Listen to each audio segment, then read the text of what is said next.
Muchas gracias, señor presidente.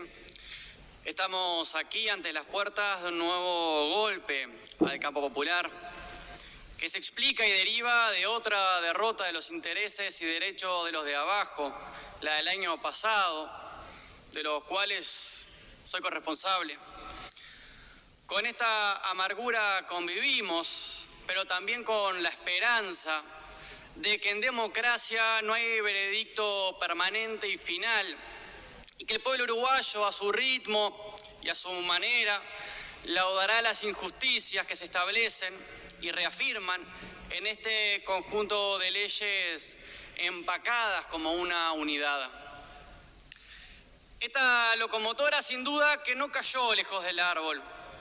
Es fruto de un ejecutivo de derechas, con una mirada determinada de la sociedad y que más allá de matices y más allá de personalismos, comparten grandes pilares ideológicos, morales e intereses. Y por ello aquí las manos se alzarán hoy en su votación disciplinadamente, porque hay intereses en juego, porque hay una base material que los une. Y esta ley lo expresa muy bien. Son un conjunto de medidas y señales, a decir de muchos ministros y personas de gobierno, y señales coherentes, todas para el arriba. El presidente de eso se hace cargo y el pueblo con eso cargará. La coalición de derechas no innovó en nada, ni siquiera al crear un ministerio logra ser original. Recopila sus viejas premisas, que el problema son los pobres. Unos porque delinquen y otros porque protestan. Que el problema es la falta de respeto, entonces se confunde autoridad con fuerza bruta.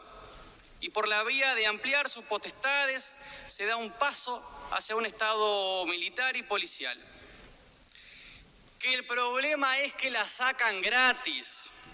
Entonces arruino por más años a un delincuente, sobre todo jóvenes y pobres. Así aprenden lo que es bueno, a sabiendas de que nada crece a la sombra o nada bueno. Se confunde o camufla libertad con opacidad. Entonces se abren caminos para flujos de dinero fuera de la vista de los bancos y en definitiva de la capacidad de control del Estado. En un momento en donde las sociedades cuentan con dos grandes escudos, el Estado y la solidaridad. Este gobierno apuesta al mercado, ese que socializa las pérdidas y privatiza las ganancias. En definitiva, esta ley lo que hace es dar base y ensanche a lo que ya hace el gobierno, ya que la ley de urgente consideración está plagada de posibilidades que no son nuevas. Una buena parte son no novedades. Es poner en perspectiva ideológica la gestión y la ley, señales en boca del gobierno. Es curioso que luego de tantas afirmaciones desideologizantes se pretenda hacer de la política un casting de gestores. Ese mismo árbol gesta este fruto de derecha su cáscara, su pulpa, su semilla. Reiterar el tratamiento, a nuestro juicio, antidemocrático que tuvo la discusión de la LUC. No fue una discusión abierta de la sociedad en su conjunto, no podía serlo en tiempos de pandemia y tampoco sin ella. 500 artículos de los más variados temas en plazos de urgencia. Sus contenidos no fueron difundidos en los medios de comunicación más masivos, estos últimos cómplices de este gobierno de derechas. Fue un debate cerrado entre cuatro paredes, casi de intrigas palaciegas. Es cierto que sí se recibieron cantidad de delegaciones que se expresaron casi de forma unánime en contra de la LUC. En los temas que trabajan, pero muchas veces también en general, asistieron organizaciones en defensa de los derechos de niños, niñas y adolescentes, de las mujeres, ambientalistas, animalistas, organizaciones vinculadas a la cuestión de tratamientos de adicciones, asociaciones de padres adoptantes. Asistieron una diversidad de sindicatos, organizaciones en defensa de los derechos humanos nacionales e internacionales, asistió la academia. todas ellas señalando los derechos humanos que se están comprometiendo con las modificaciones propuestas en esta ley, todas ellas señalando el retroceso que implica su aprobación. Poco de esto pudo ser socializado con el resto de la población en debates abiertos y democráticos como ameritaría. Señor presidente, ante una ley tan política debíamos responderle con una caracterización de la misma naturaleza. Pero bueno, vamos a las partes que sí cambian, que cambian para mal. El artículo 16 propone crear un delito de acciones que ya son punibles.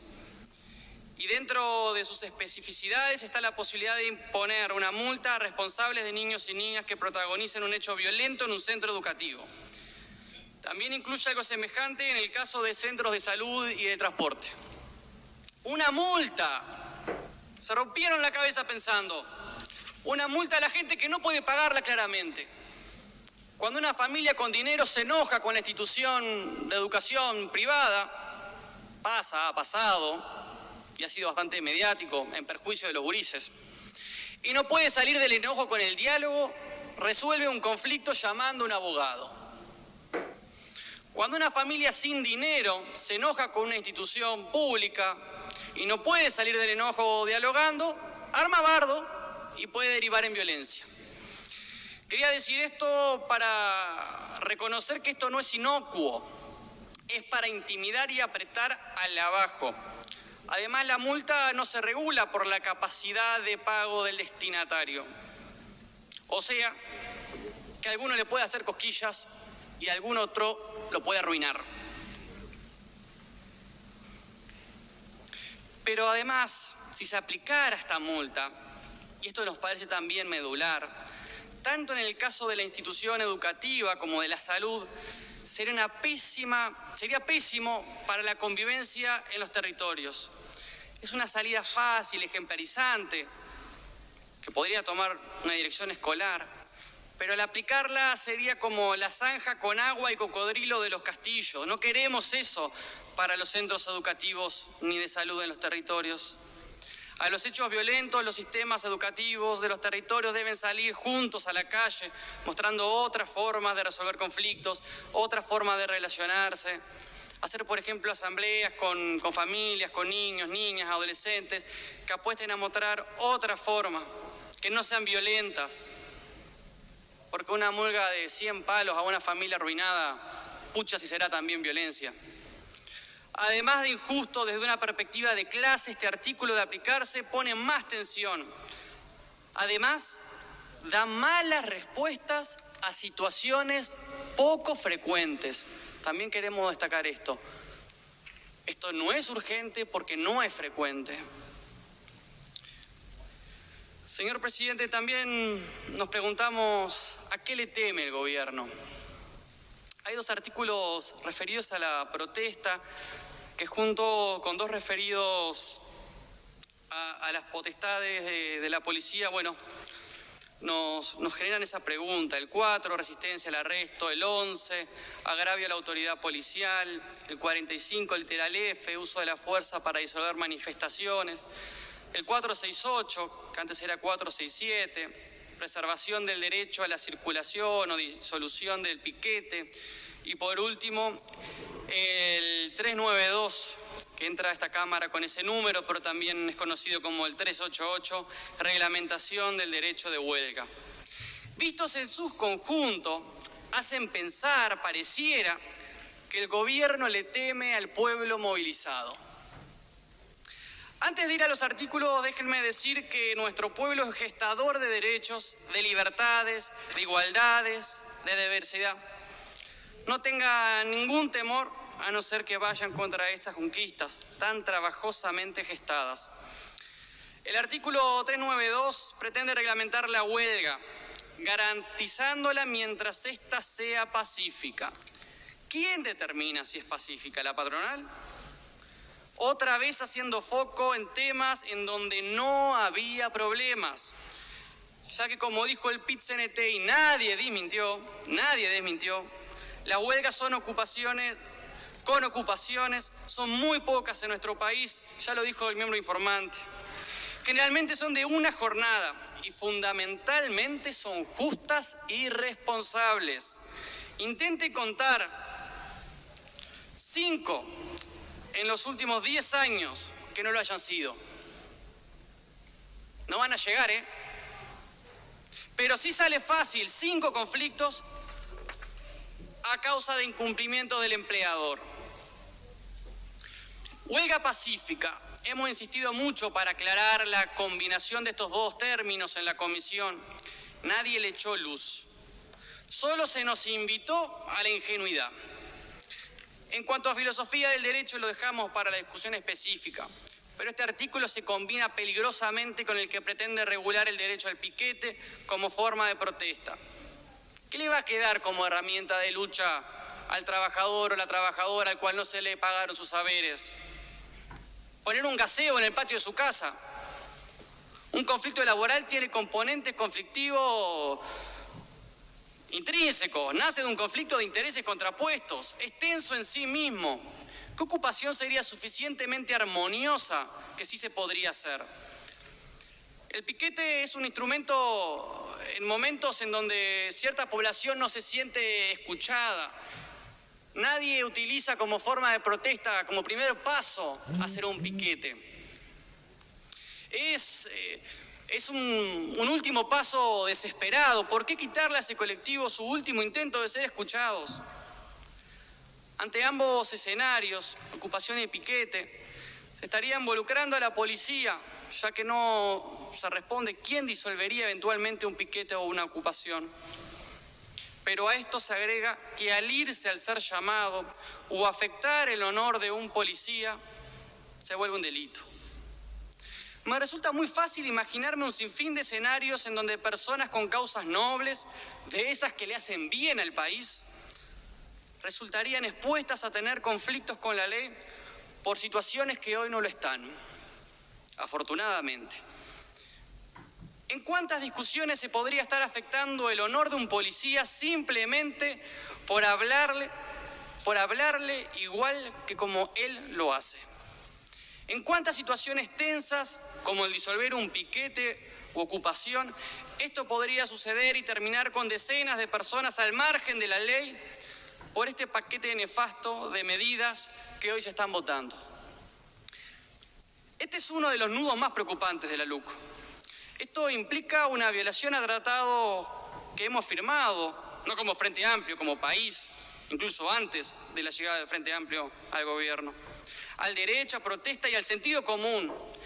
Esto solo lo puede votar gente que no tiene calle, que no estuvo en esas situaciones, gente con miedo o mala fe. Esperemos que esta última no haya ninguna.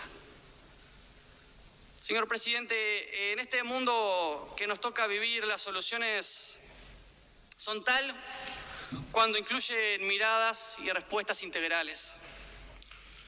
Por eso no entendemos esta propuesta del ministerio que se nos propone. Nos alegra que haya unanimidad a la preocupación por preservar el medio ambiente. Pero un ministerio no se nutre de preocupaciones, se nutre de competencias, medios y orientación política. En ese sentido, ya no podemos hablar de unanimidades, sino todo lo contrario. Por falta de tiempo, de estudio, de discusión, vamos a crear un mal ministerio, un saludo a la bandera. Muchos se han modificado los últimos artículos de esta ley locomotora referidas a las áreas protegidas. Quizás el texto que aquí entra no exprese en sí muchos cambios. De hecho, en comisión casi que se nos jura sobre libros sagrados que esto no tenía ninguna novedad. Pero como desconocemos hacia dónde va y sí conocemos cómo empezaron estos dos artículos, lo más sensato es suponer que algo de su intención, que algo de su esencia mantienen. Y lo más sensato es la desconfianza, discúlpenme. Rechazamos estas supuestas no novedades, rechazamos lo dicho por la autoridad máxima política de este país sobre pequeñas áreas, como si las áreas fueran pequeñas son más modernas, como quien nos habla de las bondades de los tamaños de bolsillo. Esperamos que en este caso la bancada del Frente Amplio no vuelva a quedar sola. Para ir terminando, señor presidente, esperamos que luego de estas largas sesiones de votación sí podamos atender las urgencias del pueblo, la violencia de muerte de la sociedad machista que en estos meses se cobró más vidas que la pandemia, los 600.000 uruguayos y uruguayas que vieron en peligro sus puestos de trabajo, muchos de los cuales no saben si lo van a recuperar, muchos de los cuales ya saben que no lo van a recuperar. También podremos poner foco en la pérdida de salario real que ya se está viendo. Pero esto no quita que la ley de urgente consideración se termine ahora. También saldremos a explicar qué es esto, por qué es mala para el pueblo, por qué es una ley para los de arriba. Saldremos a denunciar que los mismos que alzan la figura de Artigas están debilitando el único instituto que trabaja por el derecho a la tierra para el que la trabaja y para el que la habita. Saldremos a denunciar el casco duro de la ley, que si bien estos son unas decenas de artículos, contienen el proyecto de país de esta coalición de derechas y desnuda el ADN de clase alta pura cepa del gobierno. Muchas gracias, señor presidente. Gracias a usted, señor diputado.